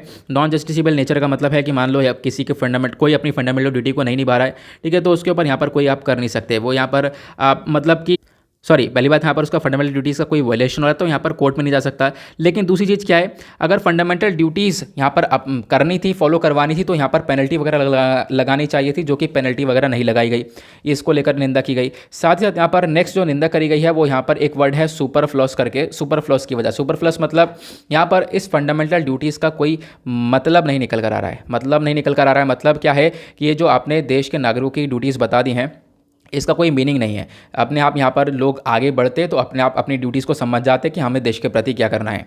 उसके बाद नेक्स्ट क्रिटिसिज्म बताया गया, यहाँ पर मैं आपको सिर्फ ओवरव्यू दे रहा हूँ, अगर मैं डिटेल से बताता ना तो काफ़ी और अच्छे से चैप्टर को कवर करते हैं। अभी फिलहाल वीडियो काफ़ी लंबा हो जाएगा, लेकिन मैंने आपको सोचा कि मैं पढ़ाई दूँ तो मैं आपको काफ़ी सारी चीज़ें बता रहा हूँ, मतलब इतना है कि आप सब कुछ क्लियर कर पाओगे फंडामेंटल ड्यूटीज़ को लेकर। उसके बाद जो नेक्स्ट पॉइंट है ये किस चीज़ के बारे में बात करता है, नेक्स्ट जो क्रिटिसिज्म किया गया फंडामेंटल ड्यूटीज़ को लेकर वो ये था कि भाई जो फंडामेंटल ड्यूटी है ये आपने कहाँ पर ऐड करी है, या आपने डीपीएसपी के पीछे ऐड करी है। आपको ऐड करना था तो आप फंडामेंटल राइट्स के साथ ऐड कर देते, ठीक है, पार्ट 3 के अंदर ऐड कर देते। आपने पार्ट 4 के अंदर इसको ऐड करा है और वो भी डीपीएसपी के पीछे। डीपीएसपी नॉन जस्टिसिएबल है, आप कोर्ट में नहीं जा सकते, लेकिन यहाँ पर क्या है, फंडामेंटल राइट्स तो जस्टिसिएबल है ना, ठीक है, तो वो कहाँ पर व्यक्ति कोर्ट में जा सकता था। तो बेसिकली यहाँ पर बोला गया अगर आपने ऐड किया है तो फंडामेंटल राइट्स के पीछे ऐड करना चाहिए था। आपने फंडामेंटल ड्यूटीज़ को डीपीएसपी के पीछे ऐड करने के जो ये क्या है, इसकी भी निंदा यहाँ पर की गई, वो सही नहीं है, एग्जैक्टली आप कह सकते हो। क्लियर हुआ। बाकी यहाँ पर ये मैंने आपको बता दिया कि फीचर्स क्या है, क्रिटिसिज्म क्या हुआ। अब उसके बाद यहाँ पर फंडामेंटल ड्यूटीज़ के चाहे कितना ही क्रिटिसिज्म हो, लेकिन इंपॉर्टेंस भी बहुत सारी है। इंपॉर्टेंस क्या है, पहला ये हमारे सिटीजन्स को रिमाइंडर देता है, लोगों को बताता है कि उनके राइट्स क्या हैं देश के प्रति। उसके बाद नेक्स्ट यहाँ पर लोगों को वार्निंग देता है कि भाई आपको एंटी सोशल एक्टिविटीज़ का काम नहीं करना है, प्लस हमारे देश के झंडे को नहीं चलाना है, हमारी पब्लिक प्रॉपर्टी को डिस्ट्रॉय नहीं करना है, ठीक है। लोगों को बताता है कि मतलब कोई भी एंटी नेशनल एक्टिविटीज़ मतलब यहाँ पर आप कह सकते हो कि एक्सेप्ट नहीं की जाएंगी। उसके बाद नेक्स्ट यहाँ पर क्या बोला गया, नेक्स्ट इंपॉर्टेंस क्या है कि भाई यहाँ पर एक तरीके से सोर्स ऑफ इंस्पिरेशन है, ये बताता है एक तरीके से यहाँ पर चीज़ों को बताता है एग्जैक्टली कि लोगों का योगदान भी बहुत ज़्यादा है, लोगों के भी कुछ ड्यूटीज़ हैं, सारी काम सरकार नहीं करेगी, लोगों के भी यहाँ पर कुछ ड्यूटीज़ हैं जो कि यहाँ पर कंट्री के प्रति करना होगा। उसके बाद यहाँ पर नेक्स्ट आपको देखने को मिलेगा, इसका इंपॉर्टेंस ये बताया गया। हाँ, इन दोनों को मैं आपको कंबाइन करके बढ़ाता हूँ। यहाँ पर हुआ क्या, ये जो फंडामेंटल ड्यूटीज़ है ये एनफोर्सेबल बाय लॉ है। एनफोर्सेबल बाय लॉ का मतलब पार्लियामेंट यहाँ पर कोई ना कोई एक्ट बनाकर यहाँ पर इसको लागू कर सकता है, क्योंकि आपने कहा कि अभी यहाँ पर ये नॉन जस्टिसिएबल है, कोर्ट में नहीं जा सकते, लेकिन अभी क्या है, पार्लियामेंट इसको लागू कर सकता है एक्ट बनाकर, ठीक है, किसी के प्रति यहाँ पर मतलब कि आप उसका कह सकते हो कि अगर फंडामेंटल ड्यूटीज़ का अगर वायलेशन हो जाए, ठीक है, तो यहाँ पर इसकी कोई सुनवाई नहीं है। बट अगर हम लोग देखें तो कहीं ना कहीं हमारे पास काफ़ी सारे एक्ट देखने को मिलेंगे जो कि कहीं ना कहीं फंडामेंटल ड्यूटीज़ को प्रोटेक्ट भी करते हैं। ऐसा कहाँ पर बताया गया मैं आपको बताता हूँ। देखो, ऐसा यहाँ पर आपको वर्मा कमेटी ऑब्जर्वेशन के अंदर देखने को मिलेगा। वर्मा कमेटी ऑब्जर्वेशन बोलती है कि फंडामेंटल ड्यूटीज़ को फुलफिल करने के लिए हमारे पास ऑलरेडी बहुत सारे एक्ट हैं। जैसे कि मान लो नेशनल फ्लैग को प्रोटेक्ट करना एक फंडामेंटल ड्यूटी है। अब मान लो किसी व्यक्ति ने क्या किया, इस नेशनल फ्लैग को एक तरीके से इसकी बेइज्जती कर दी, इसकी डिसरिस्पेक्ट करी है, तो क्या होगा, उसके प्रति कुछ हो नहीं सकता, क्योंकि फंडामेंटल राइट नॉन जस्टिसिएबल है, फंडामेंटल ड्यूटीज नॉन जस्टिसिएबल है, आपको पता चल गया। लेकिन यहाँ पर आप देख पाओगे हमारे पास काफ़ी सारे एक्ट हैं जो कि यहाँ पर हमारे फंडामेंटल ड्यूटीज़ को फुलफिल करते हैं। कि जैसे कि हमारे अगर कोई मान लो कि नेशनल फ्लैग को डिसरिस्पेक्ट करता है तो उसके लिए हमारे पास prevention of insults to national honour act है, ठीक है। भले ही हम लोग यहाँ पर फंडामेंटल ड्यूटीज़ का नाम ना लें, लेकिन इस वाले एक्ट का इस्तेमाल करके जिस व्यक्ति ने डिसरिस्पेक्ट किया है उसको सज़ा दी जा सकती है। क्लियर हुआ। उसी प्रकार से अलग अलग हमारे पास क्रिमिनल लॉज देखने को मिलेंगे, ठीक है। क्रिमिनल लॉज जो कि पनिशमेंट्स के बारे में बात करते हैं। मान लो कोई व्यक्ति बर्थ, रिलीजन, लैंग्वेज को लेकर कोई डिफरेंट क्रिएट करता है, कोई यहाँ पर भेदभाव क्रिएट करता है, क्योंकि अभी हम लोग फंडामेंटल ड्यूटी में बात करते हैं, हार्मनी की, एकता रहनी चाहिए। लेकिन अगर कोई व्यक्ति यहाँ पर इन चीज़ों का वॉयलेशन करता है तो अगेन उसको यहाँ पर आप कह सकते हो क्रिमिनल एक्ट्स, बहुत सारे एक्ट्स हमारे क्रिमिनल एक्ट्स वहाँ पर चार्ज किया जा सकता है, ठीक है। उसके साथ साथ और क्या बताया गया, यहाँ पर इंडियन पिनल कोड आपको देखने को मिलेगा। इंडियन पिनल कोड बात करता है हमारे नेशनल इंटीग्रेशन के बारे में, देश को एक बनाने के लिए, ठीक है। अगर कोई यहाँ पर ये एक तरीके से नेशनल इंटीग्रेशन के खिलाफ जाता है तो बेसिकली वो पनिशेबल ऑफेंस है, ठीक है। अब क्या है, अगेन वही मतलब कि ये बताया गया कि फंडामेंटल ड्यूटीज़ जितनी भी आपको देखने को मिलेंगी, ठीक है, उन सबको यहाँ पर इंप्लीमेंट करने के लिए, उन सबको फुलफिल करने के, उनको कि मान लो किसी ने वॉयलेट किया तो डायरेक्टली उसको घसीटा तो नहीं जा सकता कोर्ट के अंदर, ठीक है। ठीक है, अब डायरेक्टली उसे कोर्ट के अंदर नहीं घसीटा जाएगा, लेकिन यहाँ पर क्या है, अलग अलग एक्ट्स हैं। जैसे कि मान लो मैंने अभी आपको बताया, ठीक है। उसके बाद एक यूएपीए के देखने को मिलेगा, अनलॉफुल एक्टिविटीज़ प्रिवेंशन एक्ट, जिसके बारे में मैंने काफ़ी बार आपको द हिंदू के एनालिसिस के अंदर डिस्कशन किया हुआ है। उसके साथ रिप्रेजेंटेशन ऑफ पीपल एक्ट देखने को मिलेगा। कोई व्यक्ति यहाँ पर इलेक्शन लड़ रहा है और यहाँ पर कम्युनल चीज़ें फैला रहा है, मतलब रिलीजियस के बेसिस पर चीज़ें आगे बढ़ा रहा है, या फिर रिलीजन के बीच के अंदर यहाँ पर एक दुश्मनी प्रमोट कर रहा है, तो यहाँ पर बेसिकली वो करप्ट प्रैक्टिसेस कराएगा। साथ हमारे पास वाइल्ड लाइफ प्रोटेक्शन एक्ट है जो कि हमारे एनवायरमेंट को प्रोटेक्शन देने के बारे में चर्चा करता है। फॉरेस्ट कंजर्वेशन एक्ट है जो कि हमारे जंगलों को प्रोटेक्शन देने के बारे में चर्चा करता है, ठीक है। तो आपको यहाँ पर ये अलग अलग राइट्स देखने को मिलेंगे, क्योंकि ये कहीं मतलब ये बोला गया ये अलग अलग एक्ट हैं जो कि कहीं ना कहीं हमारे फंडामेंटल ड्यूटीज़ को प्रोटेक्ट करता है। तो आई होप आप लोगों को फंडामेंटल ड्यूटीज़ के बारे में काफ़ी अच्छे से चीज़ें क्लियर हो चुकी हैं। नेक्स्ट आर्टिकल बात की गई है लेवेंडर कल्टीवेशन को लेकर। बहुत ज़्यादा लंबा हो गया यार टॉपिक, मुझे मतलब मैं सोच रहा था थोड़े समय ख़त्म कर दूंगा, बट फिर भी यहाँ पर काफ़ी कुछ हम लोगों ने क्लियर कर लिया है। अगर मैं इसको थोड़ा अच्छे से समझाऊँ तो घंटे भर लगेगा, घंटे भर के अंदर आपको सारी चीज़ अच्छे से क्लियर हो जाएंगी। फिलहाल अभी यहाँ पर क्या हमने एक ओवरव्यू लिया। लेवेंडर कल्टीवेशन के बारे में चर्चा की गई, चर्चा में इसलिए क्योंकि lavender cultivation under CSIR IIM aroma mission इसको स्टार्ट किया जाएगा कहाँ पर, जम्मू कश्मीर के रामबान डिस्ट्रिक्ट के अंदर, तो ध्यान रखना, ठीक है। अब यहाँ पर अरोमेटिक प्लांट्स कौन से होते हैं, जो खुशबूदार, जो कि यहाँ पर सेंट वगैरह छोड़ते हैं। अरोमेटिक प्लांट्स के अंदर बात करें तो इसमें लेवेंडर हो गया, डमास्क रोज हो गया, मशकबाला हो गया, तो इन प्लांट्स को ग्रो किया जाएगा। प्लांट्स ग्रो होंगे, इसमें से एसेंशियल ऑयल निकाला जाएगा। लेवेंडर इस प्रकार से आपको दिखाई पड़ते हैं, पर्पल कलर के हैं, इसी वजह से यहाँ पर लेवेंडर जब भी हम लोग काफ़ी तेजी से ग्रो कर रहे हैं, इसी को हम लोग पर्पल रिवोल्यूशन बोलते हैं, ठीक है। अब यहाँ पर क्या है, इसका मेन मकसद क्या है, जो ये लेवेंडर की कल्टीवेशन हो रही है, अभी स्टार्ट करी गई है जम्मू एंड कश्मीर में, स्टार्ट करी जाएगी, तो इसका मेजर मकसद है हम लोग एरोमेटिक क्रॉप्स को ज़्यादा बढ़ाएं, एरोमेटिक क्रॉप्स को हम लोग डोमेस्टिकली बहुत ज़्यादा सपोर्ट करें। हम अपने कंट्री के अंदर अभी यहाँ पर इसका ग्रोथ इतना ज़्यादा नहीं देख पाते हैं। अभी क्या हो रहा है, हम लोग यहाँ पर इसको इंपोर्ट कर रहे हैं, तो अभी क्या होगा, हम लोग खुद जब इसको उगा पाएंगे तो इससे जो इंपोर्ट कर रहे हैं वो यहाँ पर हम लोग कम हो पाएंगे और इधर अपने कंट्री के अंदर ज़्यादा ध्यान दे पाएंगे। प्रोडक्ट्स की बात करें तो लेवेंडर ऑयल जो है वो बहुत महंगा होता है, ठीक है। अगर हम बात करें लगभग 10,000 रुपये पर लीटर यहाँ पर लेवेंडर ऑयल देखने को मिलेगा। और लेवेंडर वाटर जो कि लेवेंडर ऑयल से सेपरेट होता है, ये भी यहाँ पर इसका ही बहुत ज़्यादा इंपॉर्टेंस है। इंसेंस स्टिक्स बनाई जाती हैं। हाइड्रोसोल जो होता है, हाइड्रोसोल जो कि यहाँ पर आप कह सकते हो लेवेंडर के जो फ्लावर्स हैं उनको डिस्टिल किया जाता है, तो हाइड्रोसोल से हमारे साबुन वगैरह बनते हैं, रूम फ्रेशनर बनते हैं। तो अरोमेटिक क्या है यहाँ पर, अरोमा बेसिकली यहाँ पर एक तरीके से आपको देखने को मिलेगा, ये खुशबूदार है, यहाँ पर वर्ड खुशबू से रिलेट करता है। अभी मैंने हाइड्रोसोल के बारे में बताया, तो हाइड्रोसोल में क्या होता है, वाटर और प्लांट्स को यहाँ पर पानी के अंदर डाला गया, नीचे से यहाँ पर आप कह सकते हो बॉईल किया गया, ठीक है। नीचे यहाँ पर एक हीट का सोर्स दिया गया, हीट का सोर्स देने के बाद इसमें से स्टीम उठा, ठीक है, यहाँ पर भाप निकलेगी, फिर ये उसको कूल किया जाएगा, उसके बाद यहाँ पर हाइड्रोसोल और एसेंशियल ऑयल मिल जाएगा। हाइड्रोसोल का इस्तेमाल हम लोग साबुन वगैरह में करते हैं, ठीक है, तो ध्यान रख सकते हो उसके बारे में। सिग्निफिकेंस के बारे में बात करें, इसका इंपॉर्टेंस क्या है, तो जब हम लोग इस लेवेंडर को उगाएंगे तो इससे हमारी जो फार्मर्स की इनकम वो डबल हो जाएगी 2022 तक, इसका मेजर मकसद हमारा ये भी है। साथ साथ आज के टाइम पर लोगों को काफ़ी सारा लाइवलीहुड मिलेगा, लोगों को यहाँ पर नौकरियाँ वगैरह मिलेगी, और 5,000 जो यूथ है उनको ऑलरेडी यहाँ पर पर्पल रिवोल्यूशन की वजह से फ़ायदा मिल चुका है। अब मैंने आपको बताया पर्पल रिवोल्यूशन का क्या है, जहाँ पर लेवेंडर की कल्टीवेशन हो रही है। अरोमा मिशन क्या है, तो अगेन यहाँ पर अरोमा मिशन मैंने आपको बताया, अरोमा जो वर्ड है वो खुशबूदार से रिलेटेड है, ठीक है। तो अरोमा मिशन जो है इसका भी मेजर मकसद यहाँ पर यही है कि हम लोग क्या कर सके, अरोमा सेक्टर के अंदर काफ़ी सारे बदलाव कर सकें, यहाँ पर एक डेवलपमेंट कर सके, लोगों को यहाँ पर जॉब्स दे सकें। इस मिशन का मेजर मकसद है कि हम लोग यहाँ पर क्या कर सके, अरोमेटिक क्रॉप्स जो खुशबूदार फसलें हैं उसको उगा सकें, उनसे एसेंशियल ऑयल्स लेकर आएं और उससे हम लोग अरोमेटिक इंडस्ट्रीज़ को भारत के अंदर ग्रो कर सकें। साथ ही साथ यहाँ पर एक्सपेक्टेड है कि हम लोग इंडियन फार्मर्स को एक तरीके से यहाँ पर इनेबल करें कि वो अरोमा इंडस्ट्री के मामले में एक ग्लोबल लीडर बनकर आएँ और दुनिया भर में यहाँ पर अरोमा के मामले में इंडिया फेमस हो। ये यहाँ पर हमारा मेजर मकसद रहने वाला है। अरोमा मिशन हम लोग फेज़ 1 और फेज़ 2 में ऑलरेडी लॉन्च कर चुके हैं। तो फेज़ 1 के टाइम पर अरोमा मिशन ने लगभग 6,000 हेक्टेयर के अंदर कल्टीवेशन किया था, बहुत सारे लोगों को जॉब्स प्रोवाइड करवाई थी, बहुत सारे लोगों को ट्रेन किया था। उसी प्रकार से जो ये फेज़ 2 है अरोमा मिशन का, यहाँ पर अगेन 45,000 जो स्किल्ड ह्यूमन रिसोर्स हैं यहाँ पर आप कह सकते हो ये यहाँ पर लागू थे, और इन्होंने एक तरीके से साथ ही साथ 75,000 फार्मिंग फैमिलीज़ को बेनिफिट मिला इससे। और नोडल एजेंसी कौन है, तो इन सब चीज़ों को इंप्लीमेंट करने के लिए, इस अरोमा मिशन को इंप्लीमेंट करने के लिए यहाँ पे जो बॉडी है वो आपको देखने को मिलेगी CSIR, that is central institute of medicinal and aromatic plants, ठीक है। लखनऊ के अंदर ये बेस्ड बॉडी है। क्लियर हुआ। आगे चलते हैं अगले आर्टिकल पर।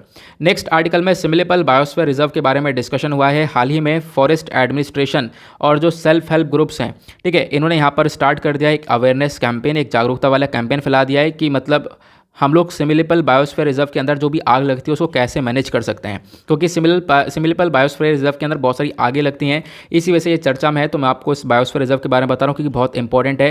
क्योंकि जब भी आप लोग यहाँ पर क्वेश्चन देखोगे तो UPSC में तो बायोस्फीयर रिजर्व, नेशनल पार्क्स, इन सब के रिगार्डिंग काफ़ी सारे क्वेश्चन पूछ लिए जाते हैं। नाउ सिमिलिपल बायोस्फीयर रिजर्व के बारे में जब हम लोग बात करते हैं, जो ये वर्ड है सिमिलिपल, ये निकल कर आया है सिमुल से, जिसका मतलब है सिल्क कॉटन का ट्री। साथ ही साथ यहाँ पर इस बायोस्फीयर रिजर्व को फॉर्मली डेजिग्नेशन दिया गया था एक टाइगर रिजर्व का 1956 में, और इसको प्रोजेक्ट टाइगर के अंदर लेकर आया गया 1973 के अंदर। इसको एक बायोस्फीयर रिजर्व डिक्लेयर कर दिया गया था हमारी गवर्नमेंट ऑफ इंडिया के थ्रू जून 1994 के अंदर। ये UNESCO world network of biosphere reserve का पार्ट है 2009 से। साथ साथ अगर हम बात करें, ये एक तरीके से कुछ एलिफेंट रिजर्व से उनका भी हिस्सा देखने को मिलेगा। क्लियर हुआ। उसके बाद हम लोग बात करें तो इसकी जो लोकेशन है बेसिकली वो क्या है, तो ओडिशा के अंदर जो मयूरभंज डिस्ट्रिक्ट है वहाँ पर आपको ये सिमिलिपल बायोस्फीयर रिजर्व देखने को मिलेगा। कितने एरिया में फैला हुआ है तो ये ज़्यादा इंपॉर्टेंट है नहीं। वेजिटेशन ध्यान रखना, वेजिटेशन मतलब यहाँ पर कौन से फॉरेस्ट देखने को मिलेंगे, तो लगभग यहाँ पर 1076 फ्लावरिंग स्पीशीज़ हैं, फ्लावर के यहाँ पर अलग अलग प्रजातियाँ हैं और 96 स्पीशीज़ हैं ऑर्चिड्स की। साथ साथ बताया गया यहाँ पर आपको ट्रॉपिकल सेमी एवरग्रीन फॉरेस्ट और ट्रॉपिकल मॉइस्ट डेसिडियस फॉरेस्ट वाली फैसिलिटीज़ देखने को मिलेंगी। और कल नहीं परसों मैंने आपको ये बताया कि ट्रॉपिकल सेमी एवरग्रीन फॉरेस्ट क्या होते हैं और डेसिडियस फॉरेस्ट क्या होते हैं। तो एवरग्रीन और डेसिडियस फॉरेस्ट के बीच का क्या डिफरेंस है नीचे कमेंट सेक्शन में आप लोग जरूर बता सकते हो। नाउ बात करें ट्राइब्स के बारे में, तो यहाँ पर आपको 2 ट्राइब्स देखने को मिल जाती हैं, एक है एरेंगा खारियास, उसके बाद यहाँ पर मानकेट दियास, आपको ये ट्राइब्स देखने को मिलेंगे।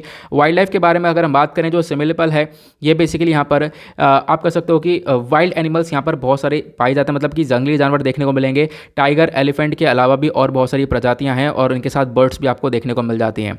ठीक है, यहाँ पर आग वगैरह काफ़ी लगती है। देखो आग लगने के पीछे का कारण है नेचुरल मतलब यहाँ पर कभी कभी देखने को मिलता है लाइटनिंग वगैरह, एक तरीके से बिजली गिर जाना, या फिर उसके बाद सूखा पड़ने की वजह से भी यहाँ पर गर्मी ज़्यादा बढ़ने की वजह से भी फायर हो जाती है, आग लग जाती है। या फिर बहुत सारे मैनमेड फैक्टर्स है, जो बहुत सारे लोग हैं जो कि यहाँ पर अवैध तरीके से जानवरों का शिकार करना जाते हैं, वो लोग भी यहाँ पर एनिमल्स को डाइवर्ट करने के लिए आग लगाते हैं और फिर आग वो फैल जाती है। तो ये यहाँ पर काफ़ी सारी प्रॉब्लम्स भी क्रिएट होती हैं।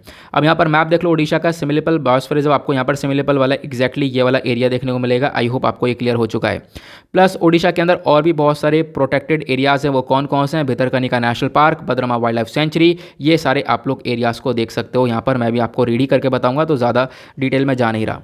उसके बाद एक आर्टिकल आपको ये देखने को मिलेगा, किसान ड्रोन्स को लेकर चर्चा करता है। वीडियो ऑलरेडी काफ़ी लंबा हो चुका है तो मैं नहीं चाहता इस वीडियो को और ज़्यादा लेंदी करना, इस वजह से ये आर्टिकल मैं आपके साथ कल ही डिस्कस करूंगा। ठीक है, छोटा सा आर्टिकल है, ड्रोन्स के बारे में ऑलरेडी काफ़ी डिस्कशन कर चुके हैं हम लोग, इस वजह से यहाँ पर ज़्यादा फोकस में इसको रख नहीं रहा हूँ, लेकिन कल हम लोग एक ओवरव्यू ले ही लेंगे।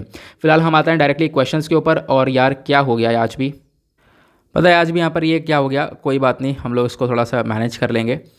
मैंने आंसर हटाना भूल गया था, आंसर मैंने लिखे हुए रहने दिए थे, कोई बात नहीं। क्वेश्चन की बात करें तो जो पहला क्वेश्चन है वो एग्जैक्टली किस चीज़ के बारे में बात करता है। क्वेश्चन पहला बोलता है जो सिमिलिपल वर्ड है ये कौन से वर्ड से निकल कर आया, अभी मैंने आप लोगों को थोड़ी देर पहले बताया था। साथ साथ यहाँ पर बताया गया जो सिमिलिपल बायोस्फीयर रिजर्व है ये आपको ओडिशा के कौन से डिस्ट्रिक्ट में देखने को मिलता है।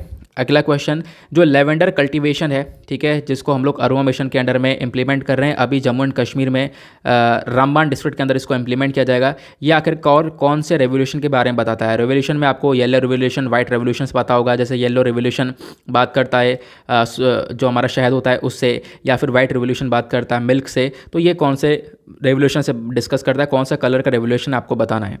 अगला क्वेश्चन बात करता है जो फंडामेंटल ड्यूटीज़ हैं, जो आइडिया है फंडामेंटल ड्यूटीज़ का वो हम लोगों ने एक तरीके से कौन से देश के कॉन्स्टिट्यूशन से इंस्पायर होने के बाद लिया है। अगला आर्टिकल बात करता है कि जो हमारे फंडामेंटल ड्यूटीज़ हैं, ठीक है, इनको पार्ट 4A के अंदर लाया गया, लेकिन कौन से अमेंडमेंट एक्ट के माध्यम से, प्लस कौन से कमेटी ने अपना रिकमेंडेशन दिया था। अगला आर्टिकल बात करता है ओरिजिनली बात करें तो यहाँ पर आपको देखने को मिलेगा कि लगभग यहाँ पर 10 फंडामेंटल ड्यूटीज़ हैं, लेकिन जो आखिरी ड्यूटी ऐड करी गई थी वो एक कॉन्स्टिट्यूशनल अमेंडमेंट एक्ट से लॉन्च करी गई थी, और वो यहाँ पर आखिरी अमेंडमेंट एक्ट कौन सा था आपको बताना है। लास्ट क्वेश्चन यहाँ पर बात करता है हाल ही में क्या हुआ है, रशिया ने यूक्रेन के 2 रीजन को रिकग्निशन दिया है एज अ इंडिपेंडेंट रीजन। वो 2 रीजन कौन कौन से हैं आप लोग को दोनों का नाम बताना है। आई होप आप लोगों को यहाँ पर इन सभी चीज़ों के बारे में क्लैरिटी आ गई होगी और इन सभी के आंसर्स आप लोग दे पाओगे। आंसर्स मैंने यहाँ पे प्रोवाइड करवा दिए, आप लोग इसको चेक कर सकते हो। नाउ इसी के साथ करते हैं हम लोग अपने लेक्चर को समाप्त और मिलते हैं आप लोगों से नेक्स्ट वीडियो में। आज के लिए bye bye, have a nice day, thank you and जय हिंद।